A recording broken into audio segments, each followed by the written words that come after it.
The Hidden Blade has undergone numerous iterations throughout the years. From its ancient origins to its most advanced forms, the blade has experienced countless upgrades. But have the Assassin's Creed games finally perfected their design?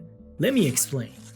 Gifted to him by Aya of Alexandria, Bayek wielded the first hidden blade originally crafted by the proto-assassin Darius to assassinate King Xerxes I. Designed for the outside of the wrist, Bayek unknowingly wore it on the inside, which cost him his finger during a mission in Assassin's Creed Origins. This accident became a symbolic tradition among the Hidden Ones, representing sacrifice and loyalty, and over time, the blade itself evolved into the signature weapon of both Hidden Ones and the Assassins. Bayek's blade featured a mechanism activated by a leather strap linked to the amputated finger. While the design saw minor improvements over time, it remained largely unchanged from the 1st century BCE till centuries later, as seen with Basim and Eivor's blades. Interestingly, Eivor wore hers as Darius intended, outside of the wrist, avoiding the need for finger sacrifice, though this was unintentional as she had no desire to join the Hidden Ones. But by the 12th century, Assassin's Creed 1's Levantine Brotherhood introduced notable changes to the Hidden Blade mechanism.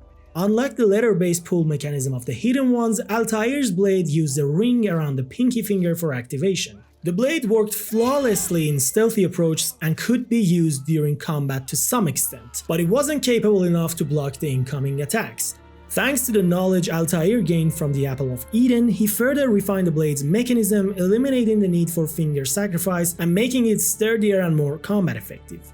Altair's decision to move away from the tradition of cutting off the ring finger was partly to prevent assassins from being easily recognized. This innovation improved the blade's practicality, marking a significant step forward in its evolution. But as recorded in Altair's codex, his refinements didn't end there.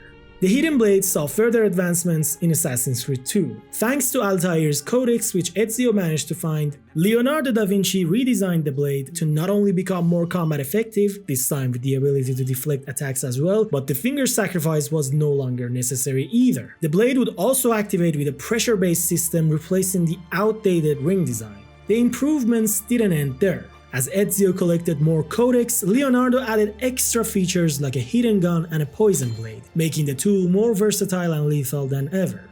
Also in Assassin's Creed Brotherhood, a poison dart launcher was introduced, and in Assassin's Creed Revelations, Ezio was equipped with a hook blade, which in return enhanced climbing speed and added unique moves to combat. These innovations cemented Ezio's Hidden Blade as one of the most advanced and versatile in the series. However, cramming too many features into a small space came with some minor drawbacks. For instance, the hidden gun was way too loud and slow, instantly exposing the shooter and ruining stealth approaches. Jumping a few years ahead, while it's not particularly a hidden blade in the traditional sense, Shao Jun's hidden shoe blade deserves a mention for its uniqueness as well. Introduced in Assassin's Creed Chronicles China, the blade, which is concealed in Shao Jun's footwear, allowed her to perform assassinations with a combination of agility and precision, without the need of a hidden blade attached to her wrist. Though it required more skill and movement compared to a regular blade, in my opinion it stands out as one of the most distinctive tools in the series, and would be awesome to see it combined with a traditional hidden blade in a future game. Interestingly, Assassin's Creed Shadows reintroduces another unique variation with Naoe's hidden blade. This blade originally belonged to her father Fujibayashi Nagato and functions similarly to the pivot blade from Assassin's Creed 3, with some differences in its overall design. Unlike a standard hidden blade, Naoe's version features a rotating mechanism that allows the blade to pivot 90 degrees, detaching completely to serve as a standalone blade, which enhances its combat utility. Most importantly, Naoe's blade, which looks like a proper dagger used as a hidden blade, can deliver instant kills in interesting new ways and open the door for more interesting combat encounters as well.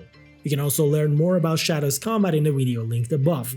Sadly, the video game version of Edward Kenway's Hidden Blades didn't receive any special upgrades and remained a standard pair, doing what the blade always did with no extra features, making Assassin's Creed Black Flag's 18th century West Indies one of the least interesting time periods and settings for the Hidden Blade's evolution. But fortunately, Assassin's Creed 3 had already accomplished what Black Flag failed to do with the Hidden Blade. In AC3, one of the most interesting hidden blades in the series, known as the pivot blade, is introduced. Named for its ability to rotate 90 degrees, it detaches from the wrist to function as a standalone knife in combat and retracts back into its hidden blade configuration when not needed. As a skilled warrior, Connor made excellent use of the pivot blade. It was a perfect tool for an assassin who relied more on raw combat ability than on fancy gadgets. By integrating all the necessary features into a single mechanism, the pivot blade became a quick and versatile weapon, allowing Connor to mix it with other tools for unique combos. This versatility transformed how the wielder approached each situation, opening the door for dynamic encounters that could shift in an instant. Years later in France, assassins such as Arno used the Phantom Blade as shown in Assassin's Creed Unity. The Phantom Blade was a device that featured a unique design with retractable arms that transformed into a crossbow attached to his wrist. Featuring a regular hidden blade alongside a ranged component makes the Phantom Blade a highly effective tool for stealth kills, both in close encounters and at a distance. Other than normal darts, it could be equipped with an option to use Berserk darts, turning it into a Berserk blade. While its range wasn't particularly long, it was far more suited for stealth than Ezio's hidden gun, since it wasn't as loud as a gun.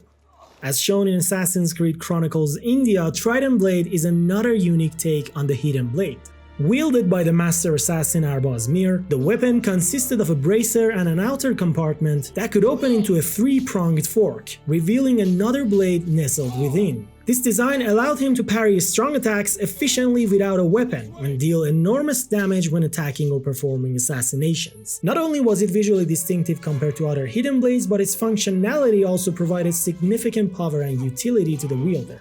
Moving deeper into the 19th century, in Assassin's Creed Syndicate, the Frye twins used the Assassin Gauntlet. Upgraded and enhanced with the help of Alexander Graham Bell, this device combined a hidden blade with some additional features. One standout addition was the rope launcher, which dramatically improved vertical movement. The gauntlet also included hallucinogenic darts, capable of driving enemies insane or affecting multiple targets when fired into flames. Although the blade itself couldn't be fully utilized in direct combat, the gauntlet's versatility made it one of the most effective tools in the series, closely following Ezio's mini arsenal. But between the two, which one do you think is the best? Ezio's hidden blade or the Assassin Gauntlet? Moving on, a new variation of the hidden blade evolved the functionality of the weapon to make it more suitable for modern day use. This weapon, known as the shock blade, consisted of two parallel conductive prongs capable of generating an electrical arc upon penetration. In most cases, the resulting discharge delivered a non-lethal shock, knocking targets out without causing fatal harm. However, in certain scenarios, the shock could be lethal. The shock blade represents a significant departure from the traditional design, emphasizing non-lethal takedowns and modern technology. Despite that, some modern-day assassins still use the classic hidden blade as seen throughout the games.